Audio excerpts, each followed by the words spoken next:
This is NDTV, and you're watching NDTV Profit.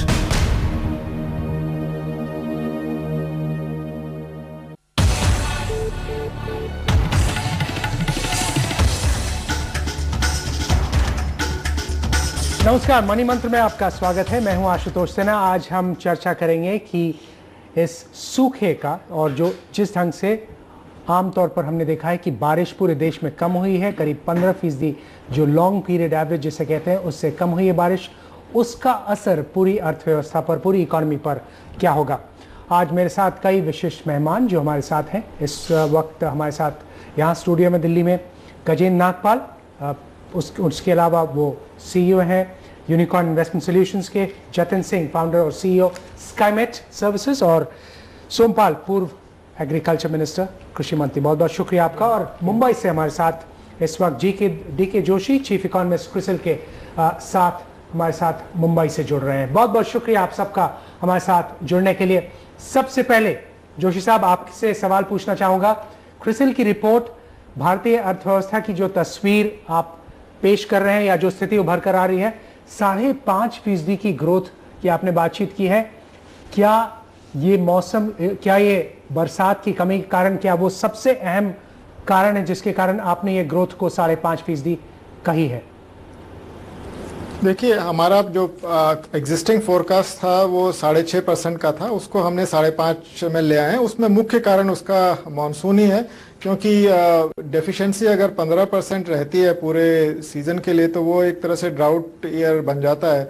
और क्योंकि पिछले साल एग्रीकल्चर की प्रोडक्शन रिकॉर्ड थी, तो उस रिकॉर्ड प्रोडक्शन के ऊपर एक कमज़ोर मानसून के रहते हुए आप एग्रीकल्चर में ग्रोथ देखना बहुत मुश्किल है। तो हमने ये माना है कि 0% ग्रोथ रहेगी एग्रीकल्चर में, एग्रीकल्चर फ्लैट रहेगा।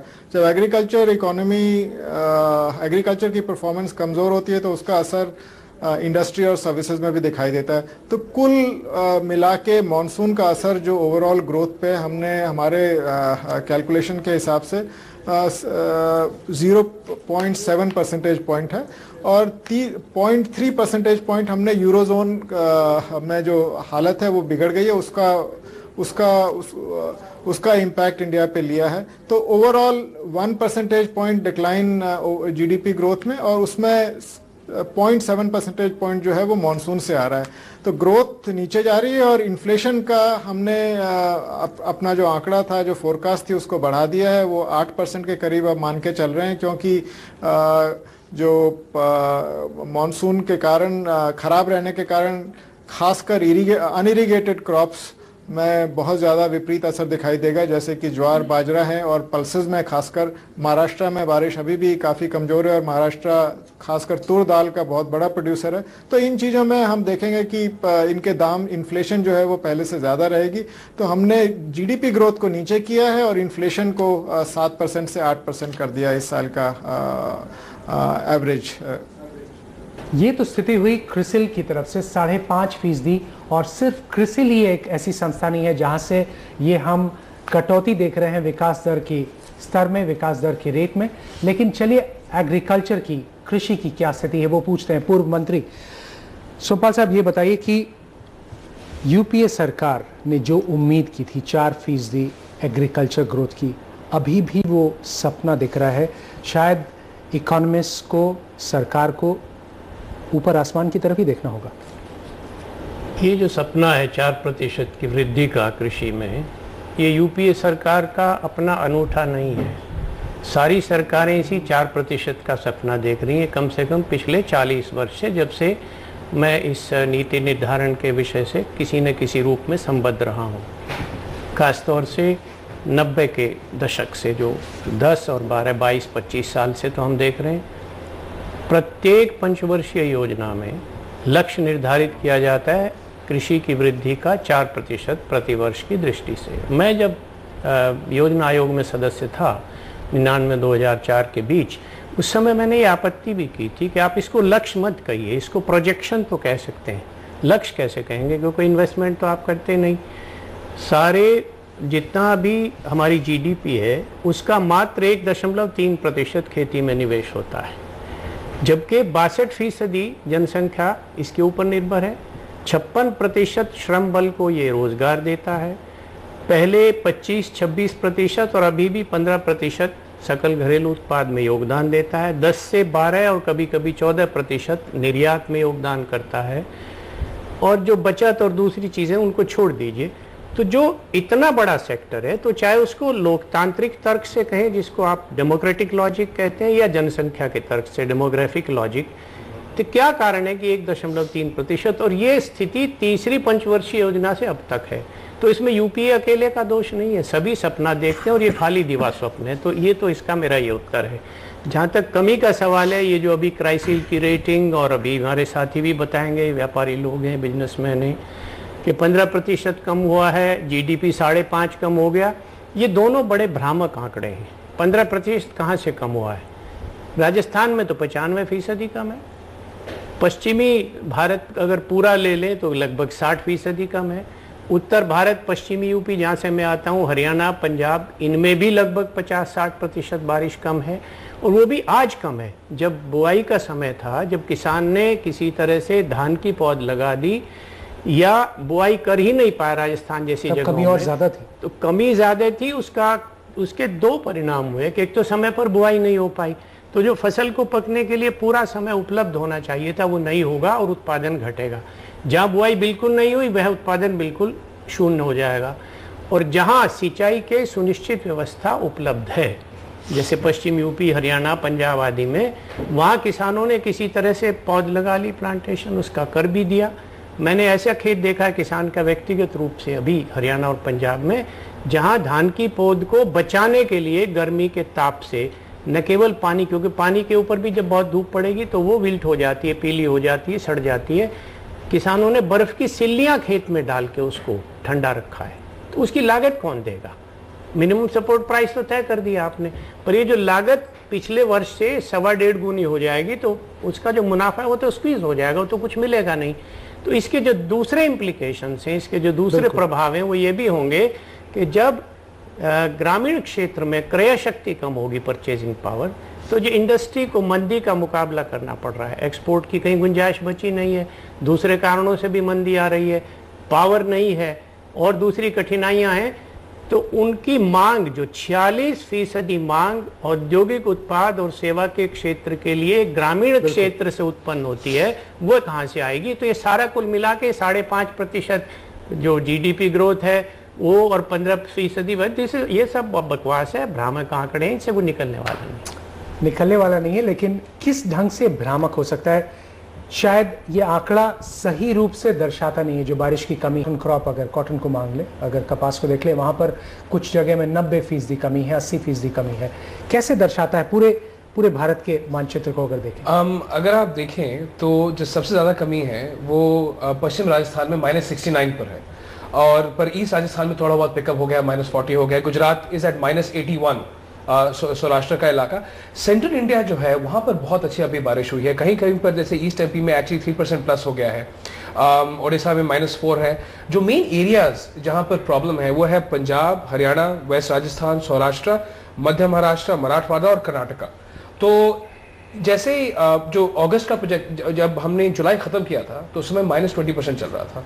एक्सपेक्टेशन ये थी कि अगस्त में रेनफॉल बढ़ेगी और बढ़ी भी है, लेकिन जो फर्स्ट वीक ऑफ अगस्त, जो लास्ट वीक ऑफ जुलाई में प्रोजेक्शन था और जो फर्स्ट वीक ऑफ अगस्त में प्रोजेक्शन, उसमें -5% का फर्क आ रहा है। जब हम लोग ने जुलाई में बोला था -5, अब अगस्त -10 लग रहा है, और जो सितंबर है वो -9 लग रहा है। Main area of rainfall is concentrated central India में, अदरवाइज उसके इर्द गिर्द south and north west will continue to be deficient. The ray of hope, so to speak, in terms the kharif production, I mean agriculture growth is expected to be 0, it might be negative. अगर आपके पास आंकड़े हो तो agriculture के आंकड़े कम होता है। My worry is kharif is gone, is अगर ये सिवियर ड्राउट होता है -20% तो रबी गेट्स अफेक्टेड। आपका जो FRL है, वाटर रिजर्वॉयर लिमिट, अभी -30% पे चल रहा है, which is 66% of last year, 81% of 10 years average. How rabi पर क्या इफेक्ट होगा अगर ये -20% के पास जाता है, तो वीट क्रॉप पर क्या इफेक्ट होगा?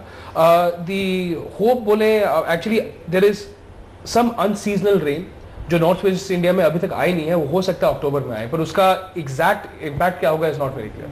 सो दैट्स वहाँ चलिए, ये तो एक हिस्सा हुआ। आप बताएं नागपाल साहब, अभी इन्होंने कहा कि इम्पैक्ट जो होगा इंडस्ट्री पे कितने बड़े रूप से इंडस्ट्री निर्भर करता है कि एग्रीकल्चरल आउटपुट, जो खाद्य जो भी किसान का उत्पाद है वो बढ़िया हो, ताकि उसके हाथ में कमाई आए और फिर वो इंडस्ट्रियल प्रोडक्ट्स पे उसे खर्च करे। कितनी बुरी तरह से उस पर असर हो सकता है, अभी क्या स्थिति बन रही है? देखिए, जैसे अभी कहा गया कि एग्रीकल्चर की इम्पोर्टेंस को हम कम नहीं आंक सकते। अगर आप आंकड़ों के हिसाब से देखें तो जीडीपी में जो इनका कंट्रीब्यूशन है वो पिछले कुछ सालों में कम हुआ है। सर्विस सेक्टर में ज़्यादा आगे बढ़त ले ली, मैन्युफैक्चरिंग में आगे बढ़त ले ली। लेकिन आपने बिल्कुल सही कहा, जो परचेजिंग पावर है, जैसे 62% लोग निर्भर करते हैं एग्रीकल्चर के ऊपर, चाहे वो 16-17% ऑफ जीडीपी है, तो उससे जो हमारी लार्ज पॉपुलेशन है वो लार्ज पॉपुलेशन हमारी कंजम्पशन को ड्राइव करती है। अगर आप purely from the stock market stand point देखें तो अगर आप एफएमसीजी के स्टॉक्स देखें, पिछले 2-3 सालों में मार्केट में बड़ा अनसर्टेनिटी का माहौल रहा है, जहाँ पे कोई क्लैरिटी नहीं मिली पॉलिसीज को लेके और एक इकोनॉमी स्लो डाउन हो रही है। मगर जो कंजम्पशन लेड थीम था हिंदुस्तान का, वो एक तरह से इंटैक्ट था। अगर आप देखें आईटीसी को, हिंदुस्तान लीवर को, नेस्ले को या और कंज्यूमर ड्यूरेबल स्टॉक्स को, they were almost quoting at all time high valuations. जिसका मतलब है कि मार्केट कहीं ना कहीं कंफर्ट इस बात से ड्रॉ कर रही थी कि हो सकता है पावर में चैलेंजेस हो, इंफ्रास्ट्रक्चर में अपने चैलेंजेस चल रहे थे और दूसरे क्षेत्र बैंकों में अपने चैलेंजेस चल रहे थे। मगर एक ऐसा सेफ हेवन था अवेलेबल आपके लिए, जहाँ पे आप सेफ हेवन बाइंग करके आप होल्ड करके रह सकते हैं और कुछ ना कुछ अपेक्षा कर सकते हैं उन सब चीज़ों को कि कहीं ना कहीं आपको मार्केट भी रिटर्न देगी। इससे क्या हुआ है कि जितनी भी कैलकुलेशंस थी सारी की सारी ड्राइंग बोर्ड पे वापस लोग चले गए।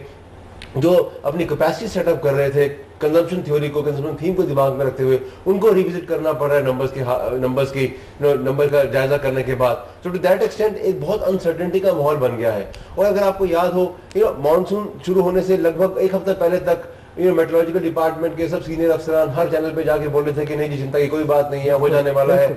ये जो एक खाम खा का बबल बिल्टअप करके बाद में फिर इसको हम इसको नीचे आते हुए देखते हैं, ये काफी कष्टप्रद रहता है। मुझे नहीं लगता कि हमको एक्सपेक्टेशन को ऐसे बिल्टअप करा देना चाहिए, बिकॉज एक्सपेक्टेशन के हिसाब से ही हम सारे के सारे काम करते हैं, अपने फ्यूचर की प्लानिंग करते हैं। और जब ऐसा स्पैनर आता है तो उसका इम्पैक्ट हम सबको झेलना पड़ता है। अब सब हम डिप्रेस्ड होकर मुंह नीचे करके बैठे हुए हैं कि अब आगे क्या करें। I think these things have to be taken with little pinch of salt going forward. Pinch of salt, चलिए पिंच ऑफ सॉल्ट ही नहीं, हम लेते हैं एक छोटा सा ब्रेक, वापस लौटेंगे और विस्तार से चर्चा करेंगे, हर क्षेत्र के बारे में बातचीत करने की कोशिश करेंगे। और जो कहा कि रूरल कंजम्पशन की जो कहानी है, जो स्टोरी है, उस पर जो असर पड़ता है, उस पर और विस्तार से चर्चा करेंगे।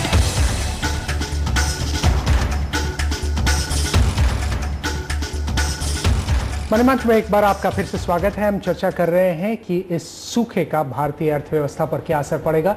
हमारे साथ कई विशिष्ट मेहमान, चलिए बातचीत को आगे बढ़ाते हैं और पूछते हैं। एक बड़ी अनहोनी सी स्थिति मैं कहूँगा है कि फूड ग्रेन प्रोडक्शन को देखिए, वो रिकॉर्ड स्तर पर है। किसान के पास आज इतना अनाज है और जो प्रोडक्शन जो भी दिख रहा है, व्हीट प्रोडक्शन ले, राइस प्रोडक्शन ले, सब कुछ लगभग रिकॉर्ड पे है। और हम देख रहे हैं, अब हम बातचीत का, और साथ में कई चीज़ की कीमतें भी रिकॉर्ड स्तर पर है। क्या आपने भी बातचीत की मिनिमम सपोर्ट प्राइस की? अब सरकार, चूंकि किसान को वो लागत लग चुका है या लग रहा है, सरकार एमएसपी बढ़ाने की स्थिति में है, क्योंकि एक अहम मुद्दा होगा वो इन्फ्लेशन को भी भगाता है।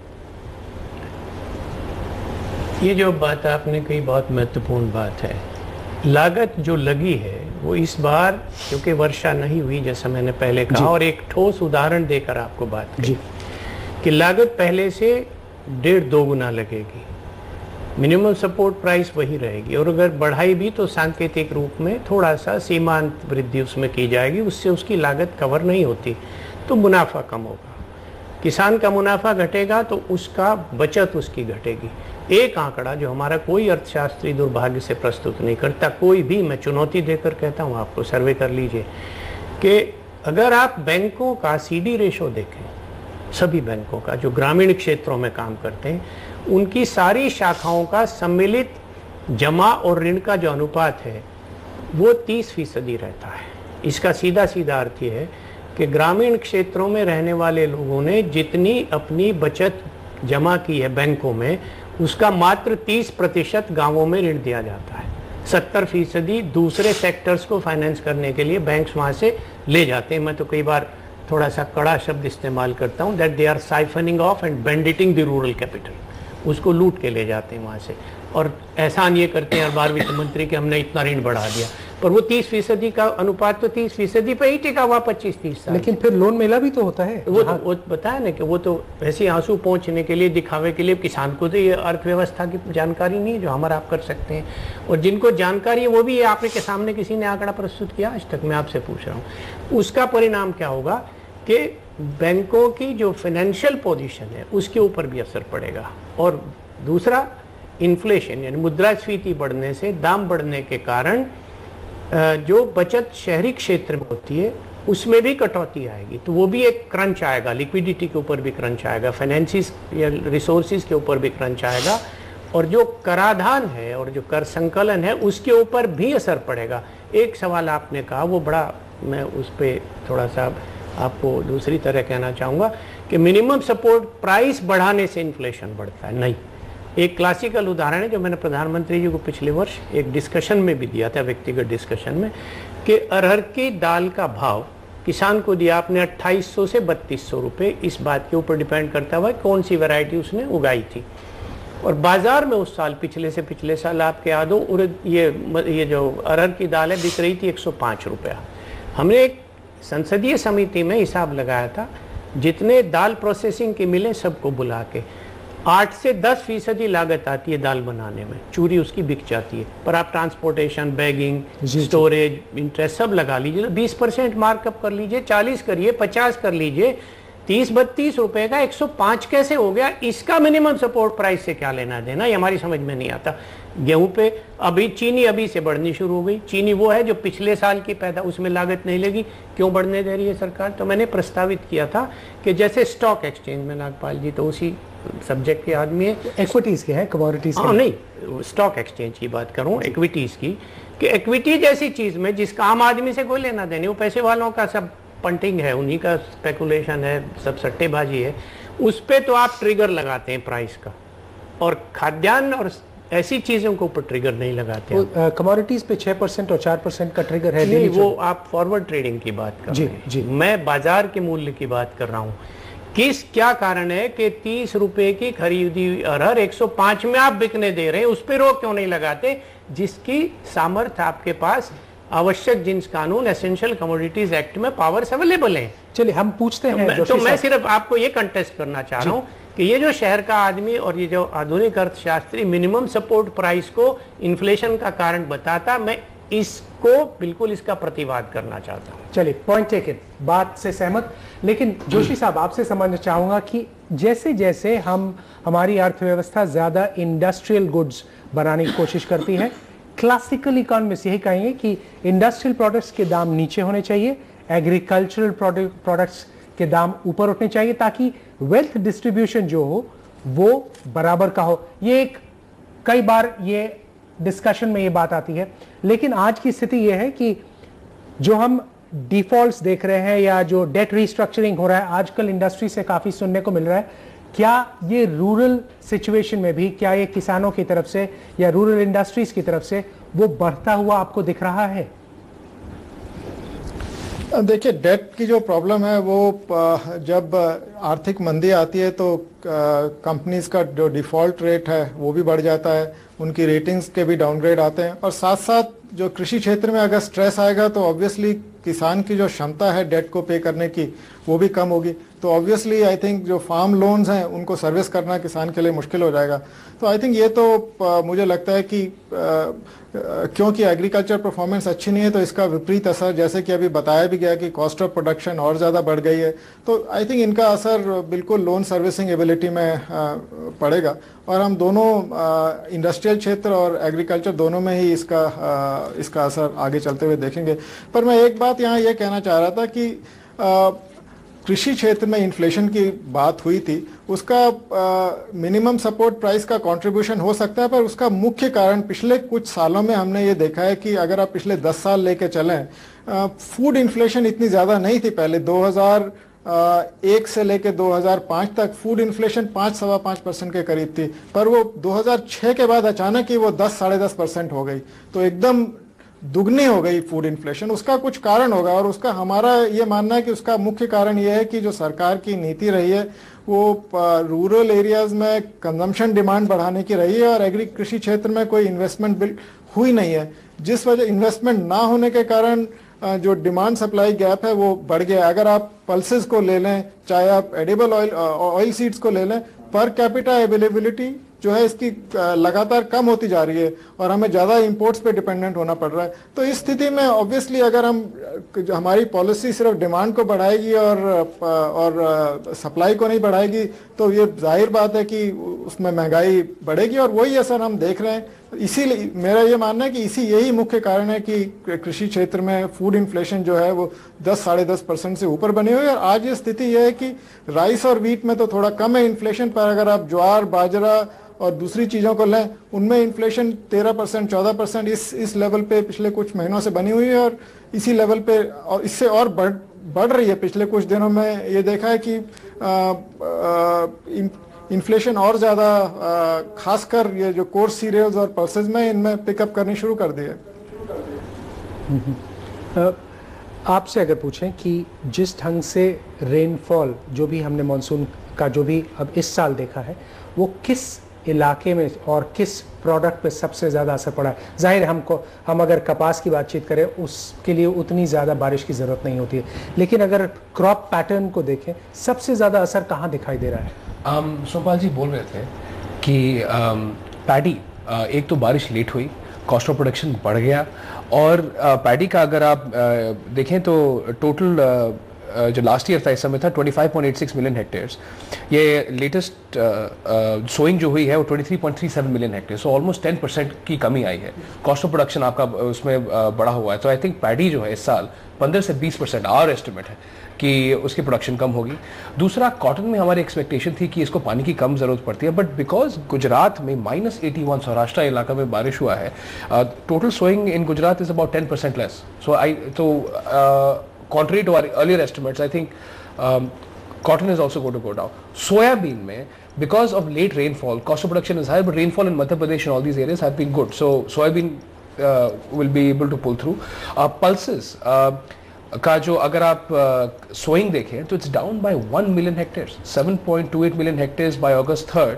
पिछले साल ये था 8.75 मिलियन हेक्टेयर्स। दैट सबसे बड़ा हिट तो पल्सेस में आया है। लेकिन पल्सेस भी रिकॉर्ड स्तर पर हम देख रहे हैं, पल्सेस आउटपुट भी रिकॉर्ड स्तर पर देख रहे हैं, 17 मिलियन टन अगर मुझे सही नंबर। देखिए, पल्सेस की बड़ी विचित्र कहानी है।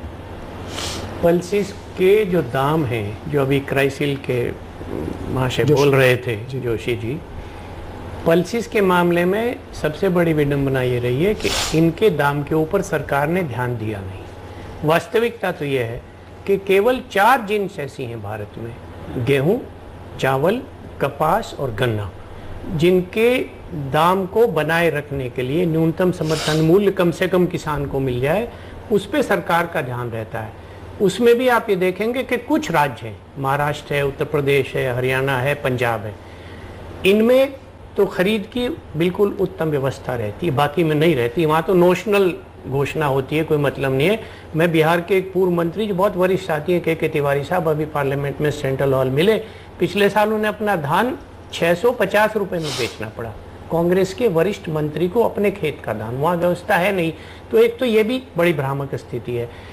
दाल के मामले में क्योंकि दाम पहले से बहुत कम रहे और पिछले 2-3 सालों में सरकार ने उसमें कुछ सुधार किया है, इसीलिए किसान ने रेस्पॉन्स भी दिया, उसका प्रत्युत्तर भी दिया, उसका बढ़ा भी। ये जो सेल्फ रिलायंस की बात है कि हम न केवल सेल्फ रिलायंट हैं फूड में बल्कि एक्सेस हो गया, ये भी बड़ा भ्रामक है, क्योंकि चावल और धान तो ज़रूरत से ज़्यादा पैदा हो रहा है, पर तिलहन और दाल लगातार बाहर से आयात करनी पड़ रही हैं, तो सेल्फ रिलायंस में कांटा लगा के देखना पड़ेगा ना। रही कपास की बात, एक छोटा सा मुद्दा, माफ कीजिए आपको रोक रहा हूँ, नागपाल साहब, सरकार से कई बार ये सुनने को मिला है और पूर्व जो वित्त मंत्री थे हमारे प्रणब मुखर्जी ने, उन्होंने कहा कि सप्लाई साइड मेजर्स हम लेंगे। अब तक जो हमने देखा है वेयर हाउसिंग में हमने उतना बढ़िया नहीं किया है, कुछ और मेजर्स जो लेने थे, एपीएमसी को उनको हटाना था, वो उसको आगे बढ़ते हुए नहीं देखा है, तो वो सप्लाई साइड मेजर्स अभी भी उस स्तर पे नहीं देखा जा रहा है जो कि एक क्राइसिस में होना चाहिए। देखिए, बहुत एक कंट्रोवर्शियल टॉपिक है एफडीआई इन रिटेल। मैं ये मानता हूँ कि हमारे पास आज की डेट में ये रिसोर्सेज नहीं है कि हम वो जो सप्लाई चेन मैनेजमेंट है इसको ठीक कर सकें। हमारे पास ना रिसोर्सेज है और ना ही इच्छा शक्ति है इतनी ज़्यादा कि भी वो सब करें, उतना इंतज़ार करें। अगर प्राइवेट सेक्टर को आप उसमें आने देते हैं तो एक किस्म से एक ऐसा माहौल क्रिएट किया गया है कि जी अगर वो आ जाएंगे तो न मालूम कितने लोगों की नौकरी चली जाएगी या कितने लोग और उसमें आएंगे। इसमें ऑब्वियसली डिस्कशन चल रही हैं जो चल रही हैं, मगर आप देखें जो आज जैसे अभी शास्त्री जी ने कहा कि भाई आज की डेट में अगर जो मिनिमम सपोर्ट प्राइस है जो सरकार देती है और जो इवेंचुअली जो कंज्यूमर को मिलता है उसके बीच में 5 टाइम्स 6 टाइम्स का डिफरेंस आ जाता है। अब ये कैसे आता है, ये कितनी कॉस्ट लग जाती है, इसका कोई अकाउंटेबिलिटी तो कोई है नहीं। तो दे दाल में पानी वाला हिसाब हो जाता है और everybody is making merry about it कि रिकॉर्ड पल्सेस की प्रोडक्शन हुई, मगर मेरे को कंज्यूमर को कोई बेनिफिट उसका नहीं मिलता है। आज की डेट में अभी भी अगर ठीक है हमें शॉर्ट टर्म में पेन लेनी होगी शायद, लेकिन अगर हम ये सब चीज़ें सिस्टम में डाल देते हैं, आज हमारे पास यहाँ पे वर्ल्ड की बेस्ट कंपनीज हैं जो आके हमको ऐसा नो हाउ देने को तैयार है, जो हमको हेल्प कर सकती हैं हमारे को अब इन सब चीज़ों को सेटल करने में, हमारे पास वेयर हाउसिंग की फैसिलिटीज बना सकती हैं और they are willing to come with a minority shareholding with the domestic partners.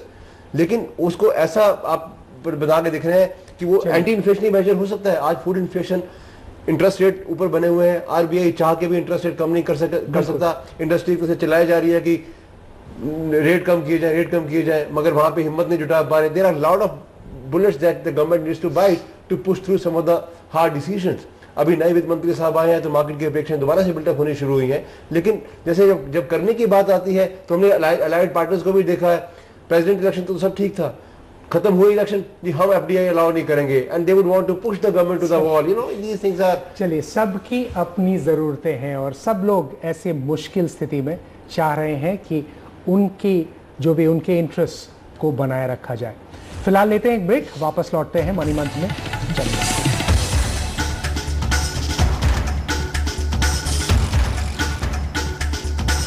आप देख रहे हैं मनी मंत्र। चलिए आगे बातचीत करते हैं। हम आज बातचीत कर रहे हैं कि इस सूखे का असर क्या दिखाई दे रहा है इकोनॉमी पर और हम क्या कर सकते हैं ताकि ऐसी स्थिति में, कहते हैं अंग्रेजी में एक कहावत है, never let a crisis go waste. Joshi साहब, क्या सरकार के पास जो भी इस वक्त क्राइसिस की स्थिति है, सूखे की स्थिति है, उसमें आप कैसे स्टेप्स लेते हुए देखना चाहेंगे सरकार को? क्या चाहेंगे सरकार? बिग बैंग मेजर्स अब कर सकती है? इलेक्शंस 2 साल भी नहीं बचे अगर ये सरकार 5 साल पूरा करना चाहती है।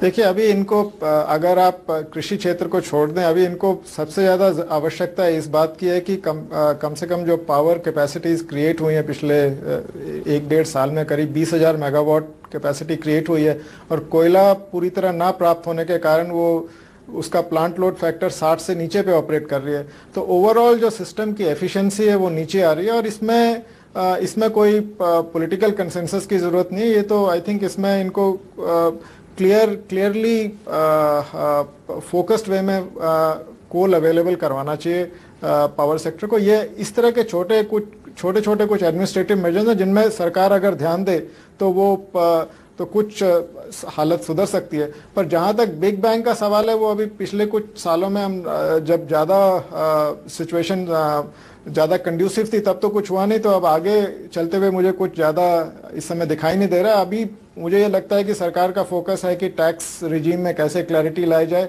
और कैसे इंडस्ट्रियल इन्वेस्टमेंट को बढ़ावा दिया जाए। तो वो सब अभी जो भी कदम सरकार लेती है उसका तुरंत असर तो नहीं दिखाई देगा। जहाँ तक कृषि क्षेत्र का सवाल है, उसमें उनको ड्राउट रिलीफ मेजर्स तो ऑब्वियसली शुरू करने पड़ेंगे। उसके साथ साथ दूसरी चीज़ जिस पे हमें ध्यान देना चाहिए कि हम इंपोर्ट करना तब शुरू करते हैं जब हमें बिल्कुल मतलब एकदम ये क्लियर हो जाता है कि सप्लाई पोजीशन बहुत खराब है। तो उसके लिए कुछ प्रोएक्टिवली अगर पल्सेस में सिचुएशन खराब होती दिखाई दे रही है, क्योंकि बहुत कम देश पल्सेस को ग्रो करते हैं, तो उसके लिए प्रोक्योरमेंट हमें दूसरे देशों से ऑलरेडी शुरू कर देनी चाहिए। तो थोड़ा प्रोएक्टिव मेजर इंपोर्ट में सरकार को लेना पड़ेगा। तो मुझे लगता है कि अभी फिलहाल तो इसी तरह के कुछ कदम उठा सकती है। Overall I think long term में कृषि क्षेत्र की प्रोडक्टिविटी कैसे बढ़ाई जाए, ये तो सबको, इकोनॉमिक सर्वे हर साल इसके ऊपर एक चैप्टर लिखता है, पर वो जो मेजर्स हैं वो पेपर में ही रह जाते हैं। तो आई थिंक जब तक इस क्षेत्र में इन्वेस्टमेंट नहीं बढ़ेगी, जब तक रिसर्च एंड डेवलपमेंट नहीं होगा ज़्यादा, जब तक और ड्राउट रेजिस्टेंट क्रॉप्स नहीं आएंगी और उनका डिफ्यूजन फार्मर तक नहीं होगा ठीक ढंग से, तब तक हम एग्रीकल्चर में वल्नरेबल ही रहेंगे।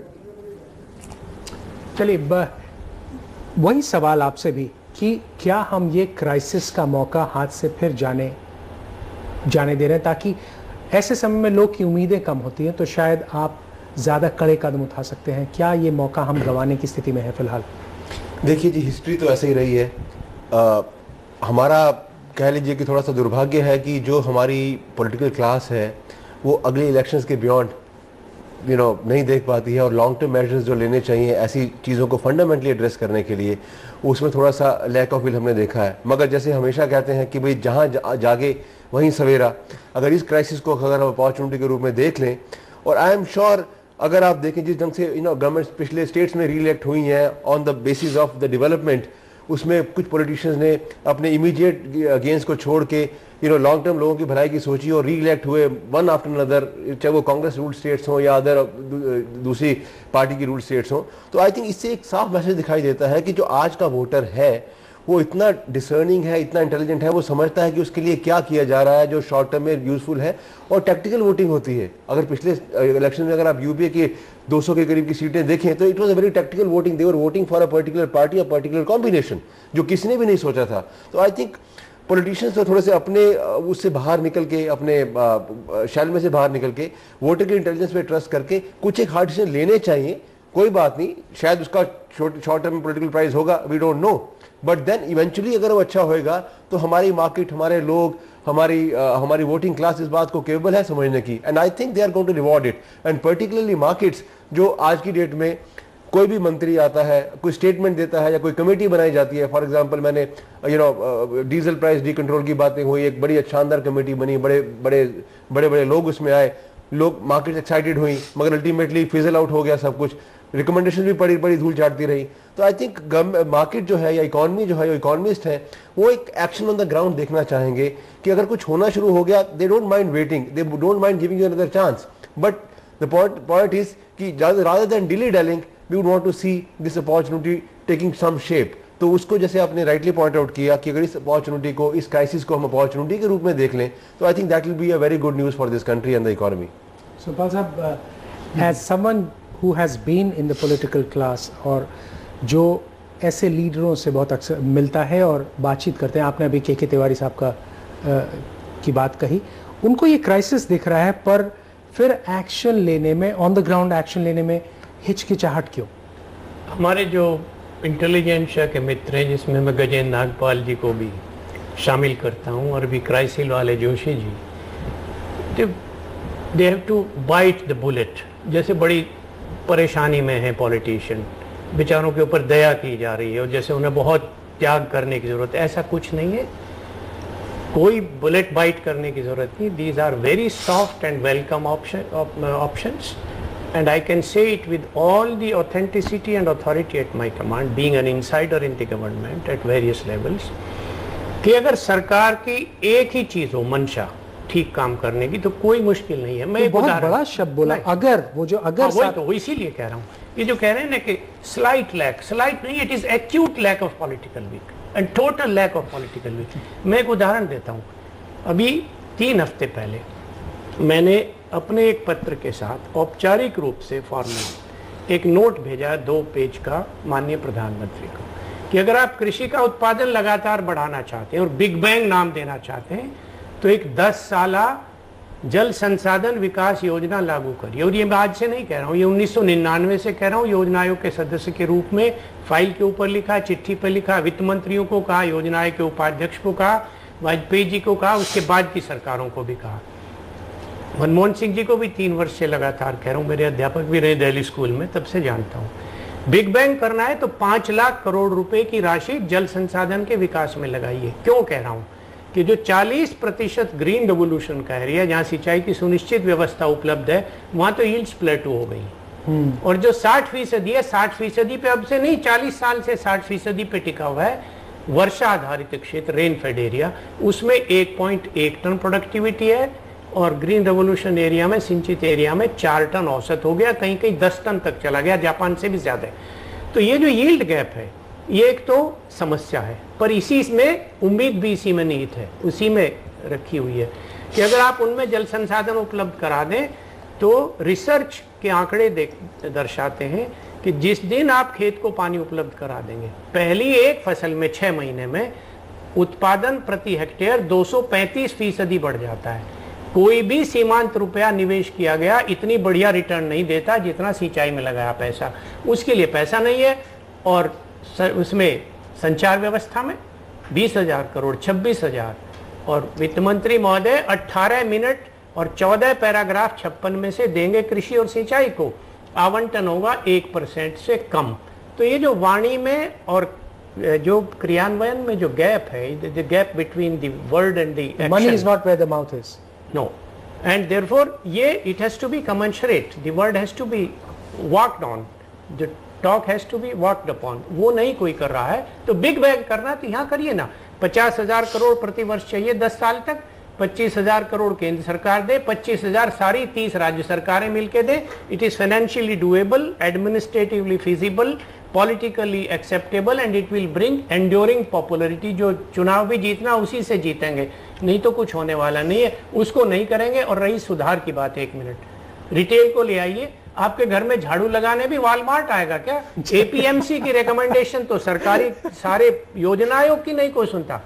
और जितनी रिपोर्ट है शंकरलाल गुरु कमेटी से लेके हमारी संसदीय समितियों की, सबको सरकार ने स्वीकार किया, परंतु अपना जो विपणन की व्यवस्था है उसको सुधार नहीं करेंगे। वॉलमार्ट आके हमारे घर को झाड़ पूछ के और हमें पैसे दे जाएगा, ये बेकार की बात है। चलिए हम लेते हैं इस वक्त एक और छोटा सा ब्रेक का, वापस आएंगे और कई और मुद्दे बातचीत करने के चंद मिनटों में लौटते हैं।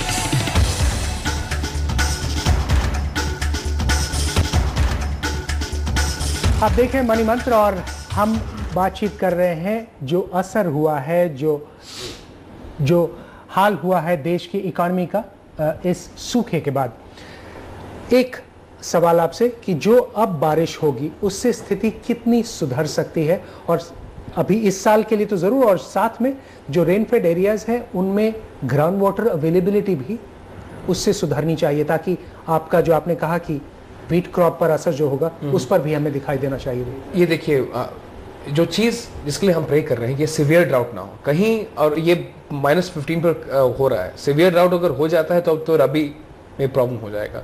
दूसरा, जो रेन फेड एरियाज हैं स्पेशली बिहार, झारखंड, एमपी वगैरह में, वहाँ इस साल बारिश हुई है। जो इरिगेटेड एरियाज हैं पंजाब, हरियाणा, वहाँ पर बारिश कम हुई है। राजस्थान तो खैर इट इज़ एरिड स्टेट, तो वहाँ तो बारिश बहुत ही कम हुई है, पर उसका नॉर्मल भी कम है। 2 साल राजस्थान में बारिश अच्छी हुई थी, वहाँ पर रेजिलियंस भी ज़्यादा है। सो आई थिंक कि the worst of this drought is more or less over. The picture is very clear where you know which side is going to lean in which direction. What the government needs to, one of the recommendations that they were saying was कि अगर ये शुरू से आपको पता था El Nino year है, 60% of all droughts are El Nino related, then though I'm not an economist, but जो भी, and now it is near certain. The problem ये है कि IMD जो है वो ड्राउट अक्टूबर में डिक्लेयर करती है, 24 सितंबर के बाद मोस्टली, जब सारे आंकड़े आपके पास हो। तब तो आई मीन वो आपको भी पता है, मुझको भी पता है, तो मैं भी डिक्लेयर कर दूंगा, IMD की जरूरत नहीं है। तो पॉलिसी इनिशिएटिव्स लेना है अभी लीजिए। दूसरा, साइंटिफिक इनपुट जो आपको अभी मिल सकता है कि जो रिट्रीटिंग मानसून होगा इस साल का, जो साउथ इंडिया का नॉर्थ ईस्ट मानसून है, that is expected to be strong. So El Nino year में होता है, तो Tamil Nadu will probably do well this year, southern Karnataka will also pick up. So these are the and maybe also winter rains. Winter rains and La Nina year में possibly correlated. वो शायद और बाद में होगा शायद। I cannot say, I don't know, but I know that unseasonal rain in October का signal है नॉर्थ वेस्ट इंडिया में जहां बारिश नहीं हुआ है, तो हो सकता है रबी के लिए वो अच्छा साबित हो। मैं इतने इनपुट्स अभी अवेलेबल। इसमें एक महत्वपूर्ण बिंदु आशुतोष जी जो मिस कर रहे हैं, जो आपने कहा, आपने भी कहा कि ग्राउंड वाटर की क्या स्थिति होगी। और ये जो 15% बार बार जतन जी कह रहे हैं, वो भी IMD की ही भाषा बोल रहे हैं। सवाल ये है कि अभी कह रहे थे कि 60% गुजरात में जी, और करीब 80% से ऊपर राजस्थान में, तो वहां तो अभी भी एक्यूट तो 20 में ही हो जाता है। यहाँ 60 और 80 की बात करें, उसको एक्यूट ही नहीं मान रहे, कह रहे हैं स्थिति सुधर जाएगी। मध्य प्रदेश के विषय में एक बहुत बात बता। मध्य प्रदेश में 25 से 26 दिन लेट आया मानसून, और उसकी जो बिजाई हुई है, मैं तो व्यक्तिगत रहा हूँ वहाँ, योजना आयोग का उपाध्यक्ष रहा हूँ, मैं वहाँ मित्रों से बात करके बता रहा हूँ, मैं IMD के आधार पर नहीं बता रहा हूँ। सोयाबीन की जो बिजाई हुई वो लेट हुई, और वो इन्फेंट क्रॉप के ऊपर फिर हैवी रेन आ गई, it has damage the crop, there will be a severe shortfall in soybean productivity. एक मुद्दा जो मुझे जोशी साहब से पूछना होगा, जोशी साहब, सरकार के फाइनेंसेस पर कितना बुरा असर पड़ा है? सब्सिडी बिल, हम ऑयल को ले, फूड सब्सिडी ले और दूसरी सब्सिडीज ले, उसका बोझ बढ़ता जा रहा है। और इस साल नए वित्त मंत्री ने कहा कि वो सब्सिडीज का जो टारगेट था उससे कहीं ज्यादा होगी संख्या, तो शायद सरकार पर भी, उनके फाइनेंसेस पर बहुत बुरा असर हो रहा है। बिल्कुल, सरकार के फाइनेंसेस तो अच्छी हालत में नहीं है और हमारा मानना यह है कि अगर वो बहुत जेनरस स्टिमुलस नहीं भी देते हैं इकोनॉमी को, तब भी फिस्कल डेफिसिट जो है वो 6.2-6.3% के करीब पहुंच जाएगा। देखिए 2009-10 का अगर आप लें, उस साल भी बहुत सीवियर डेफिशिएंसी थी मॉनसून की। जिस तरह की स्थिति इस साल बनी हुई है, उस समय भी करीब करीब यही स्थिति थी। 19% डेफिशिएंट रहा था मॉनसून 2009-10 में, पर जीडीपी ग्रोथ जो है ओवरऑल वो 8.4% रही थी। उसका कारण यह था कि बहुत ज़बरदस्त स्टिमुलस इकोनॉमी को दिया गया था, क्योंकि उससे पहले साल में ग्लोबल फाइनेंशियल क्राइसिस उभर के आया था। इस साल वो स्थिति में हम नहीं हैं कि उस तरह का स्टिमुलस दे पाएं। आरबीआई ने हाथ खड़े कर दिए हैं कि वो इंटरेस्ट रेट और नहीं काट सकते हैं, और फिस्कल हालत सेंट्रल गवर्नमेंट की इतनी अच्छी नहीं है कि वो बहुत ज़्यादा स्पेंडिंग रूरल एरियाज में भी कर सकें, कि मतलब एक तरह से ऑफसेट कर सकें जो मॉनसून का एडवर्स इम्पैक्ट डिमांड पे पड़ेगा। तो मुझे लगता है इस साल कोई ज़्यादा ऑप्शंस है नहीं और हालत कोई ज़्यादा अच्छी होने नहीं जा रही, और फिस्कल डेफिसिट को कंट्रोल में रखने के कारण सरकार ज़्यादा खर्चा भी नहीं कर पाएगी। चलिए, स्थिति बहुत अच्छी नहीं लग रही। सरकारी फाइनेंसेस की स्थिति अगर देखें, हम 2008 का जो क्राइसिस के बाद जिस ढंग से हमने रेट कट्स देखा आरबीआई की तरफ से, अग्रेसिव रेट कट्स था वो, और सरकार ने सर्विस टैक्स घटाया। क्या इस बार कुछ भी नहीं उम्मीद करें सरकार से?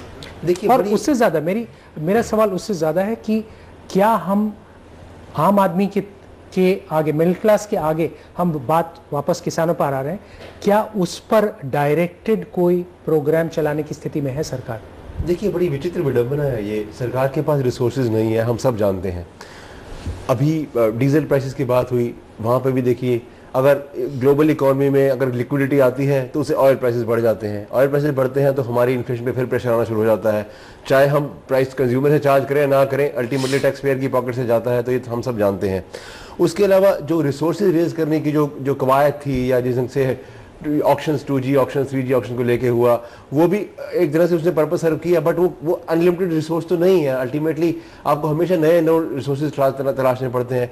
डिसइन्वेस्टमेंट की बात करी सरकार ने, डिसइन्वेस्टमेंट तभी अच्छी हो सकती है अगर मार्केट का माहौल थोड़ा सा पॉजिटिव हो। तो ये सारी चीजें जो है काफी रिलेटेड है एक दूसरे के साथ।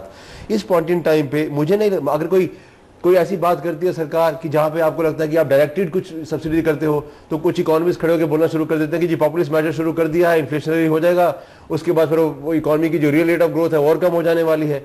तो एक बड़ा असमंजस की स्थिति में है। तो मुझे नहीं लगता कि सरकार के पास कुछ बहुत ज्यादा ऑप्शन अवेलेबल है इस पॉइंट इन टाइम पे, जहां पे वो एक तरफ इकोनॉमी को भी backward, most of the time good economics is not good politics, and but of late we have seen examples where good economics is also good politics. अब देखना यह है कि सरकार किस तरफ रहती है। अगर पॉलिटिकल विल हो, रास्ते निकाले जा सकते हैं, लेकिन on the face of it is going to be reasonably challenging.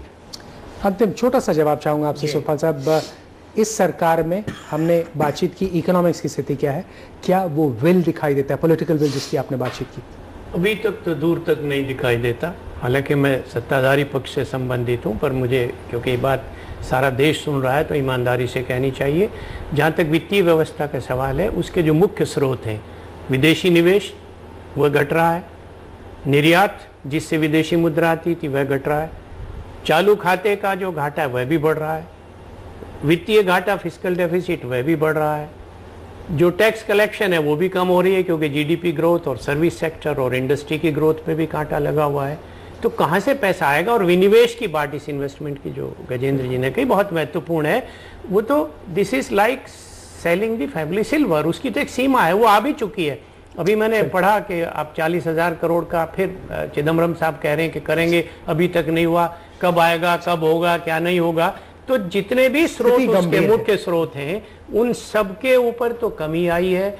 इसलिए सरकार जो फिलिप दे सकती है जैसा कि 9-10 में दिया था, वो अब संभव नहीं हो पाएगा। चलिए, हमें समय की बिल्कुल कमी है, हम बिल्कुल समय खत्म हो गया।